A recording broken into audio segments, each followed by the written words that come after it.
ہمارے یہاں ماحول عجیب ہو گیا ہے، اگر کسی کو 2 4 5 لقمے پڑ گئے بس آپ راستوں میں نکل جائیے، دیکھیے ہوٹلوں میں، دکانوں میں، مکانوں میں، ہر جگہ اسی کا تبصرہ ہوگا، اس کو تو یاد نہیں ہے، اس کو تو پڑھانا ہی نہیں چاہیے، اس تو ایسا ہے، وہ تو ایسا ہے، بہت ساری باتیں مجھے بتانے کی ضرورت نہیں ہے۔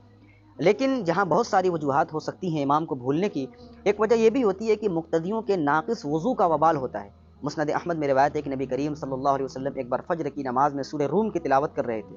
تلاوت جاری ہے، اب قرات میں اختلاط اور نسیان واقع ہونے لگا۔ آپ نے بعد میں ارشاد فرمایا کہ دوران تلاوت نسیان اختلاط واقع ہو رہا تھا، جس کی وجہ یہ تھی کہ پیچھے کچھ لوگ تھے جن کا وضو کامل نہیں تھا، اس لیے ہمارے ساتھ جو نماز پڑھنے کے لیے آئے اس کو چاہیے کہ کامل اور مکمل طریقے سے وضو کر کے آئے۔ اس سے پتہ چلا کہ مقتدیوں کے ناقص وضو